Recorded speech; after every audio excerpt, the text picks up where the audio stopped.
What's going on, everyone? Evan Picorni here with eXp Realty. Go for Poco. Welcome back to the channel and the very first of this series that we're doing all about traveling in the beautiful state of Arizona. And today we are going to take a little tour on my day trip into Jerome, Arizona. And it is known for its rich, haunting history, kind of known of a ghost town, and quaint shopping, exquisite wine tasting, storytelling architecture, and unique and creative art, all done by the local residents of Verde Valley. Jerome offers a beautiful, breathtaking tourist experience that you'll definitely want to add to your travel list. So stick around, enjoy, and if you like what you see, leave a comment, like, subscribe, hit the little bell so you get all the notifications to stay up to date on all things Go for Poco. And let's get to it. Let's check out beautiful Jerome, Arizona.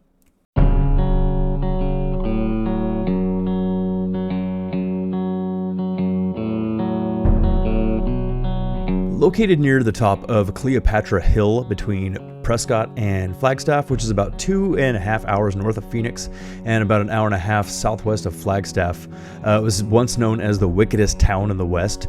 Jerome was born a copper mining camp and then growing from a settlement of tents into a roaring mining community. Established in 1876, the town quickly rose to prominence due to its abundant copper deposits. The United Verde Copper Company transformed Jerome into a thriving mining town, attracting a diverse population seeking fortune and opportunity. Jerome's heyday arrived during World War I when the demand for copper surged. The population boomed and the town expanded rapidly with schools, theaters, and hospitals. But as the war ended, the copper prices plummeted. Jerome faced an abrupt decline, and by the 1950s, the mines had closed and the population dwindled, leaving behind literally a ghost town. However, a new chapter began in the 1960s as the town's unique charm attracted a wave of artists and bohemians. They saw beauty in the abandoned buildings, transforming them into galleries, studios, and homes. This creative renaissance breathed life back into Jerome, sparking a revival that would define its modern identity. Angel, angel, what have I done? A face that quakes, the wind, the fire. I've conquered country, crown and throne. Why can't I cross this river?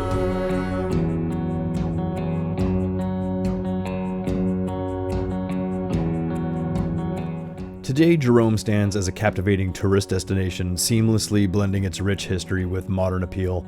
Its steep streets are lined with art galleries, boutiques, and charming little cafes. The Jerome State Historic Park offers a glimpse into the town's mining past, while the Douglas Mansion Museum showcases the region's geological and cultural heritage.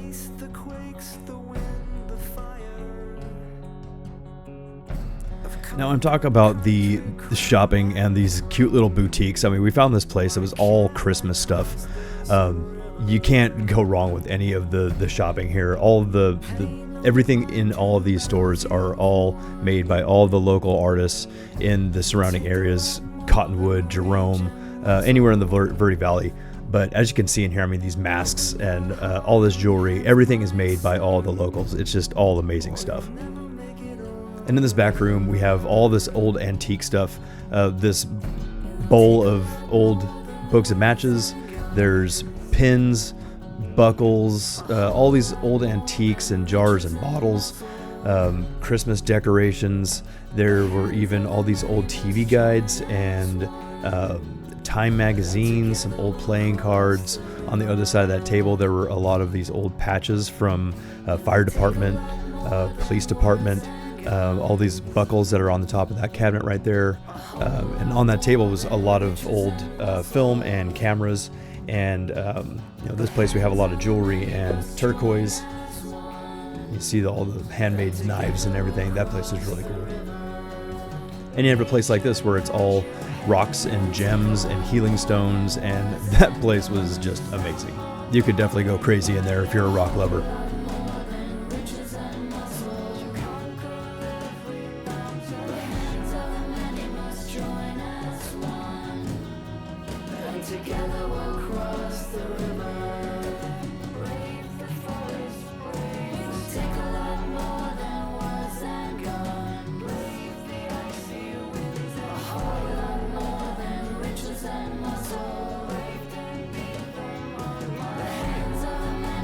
Join us.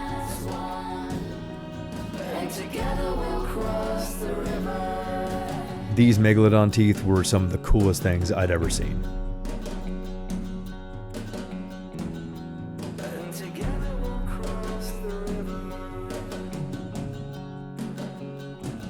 You'll see that there's a lot of downstairs areas in some of these shops and boutiques.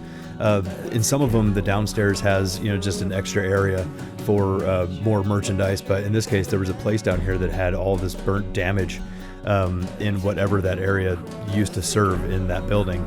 And that leads me to the history and all the spooky stuff in Jerome that you'll find.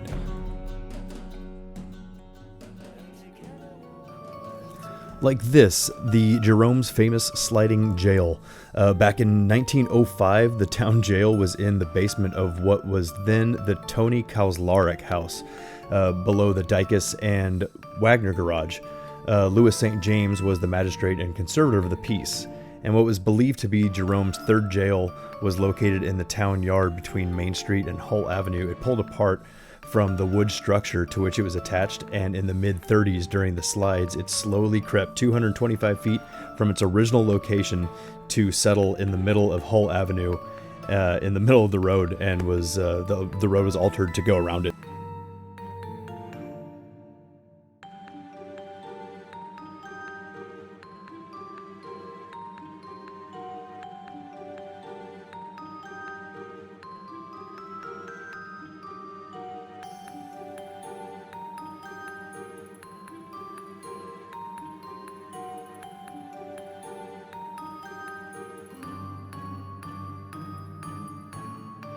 And this interesting contraption is the blast furnace that was used in 1882 and actually fueled by coke that had to be shipped all the way around the world from Wales. You could pause the video and read that little plaque right there. It gives you all the information on it. It's actually a really interesting story.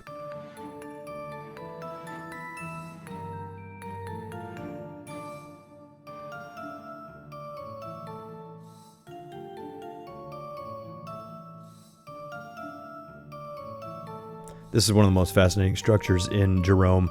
This is previously known as the Granville Hotel. The Bartlett Hotel was built in 1895 and stood as the first two-story building in Jerome. And it housed a bunch of things: stores, restaurants, shops. As you can see down there, there were some toilets serving as little wishing wells that people tossed their coins in. And on the side, they have these little, I think these were the old rooms. And they have these little art exhibits from some of the local artists.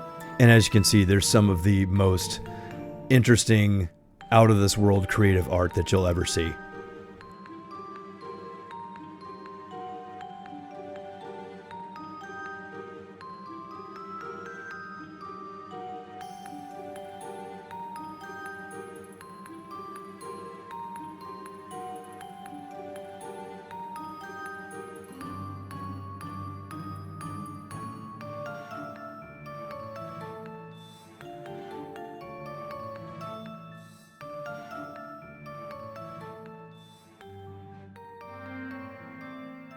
One of my favorite places to go to in Jerome is this place right here, the Puscifer Store.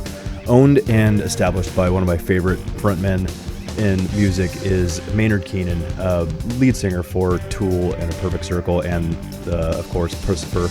This place is amazing. It is the ultimate records collector's dream, and all the music that you're hearing in this video is actually Puscifer. So thank you guys for letting me use your music legally, not my dad. There is so much amazing music up there, so many rare records, and you really have to be careful with taking any pictures or photography in that place because there is so much autographed memorabilia up there that's like rule number one: you can't take any pictures. So I had to be really careful with that.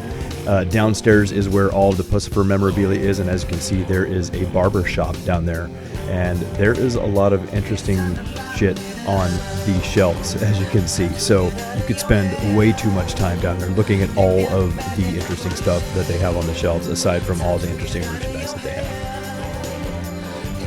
And it wouldn't be a trip to Jerome without going to his own Merkin Vineyards Caduceus Cellars wine tasting room.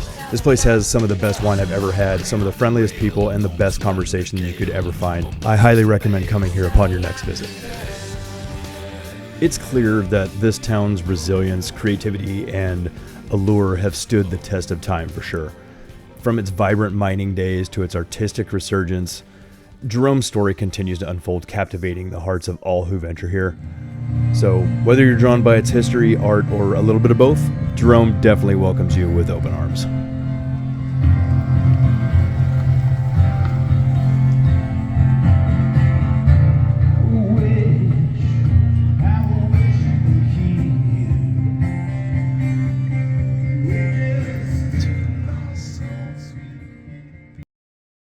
So that concludes our tour through the historic little ghost town of Jerome, Arizona.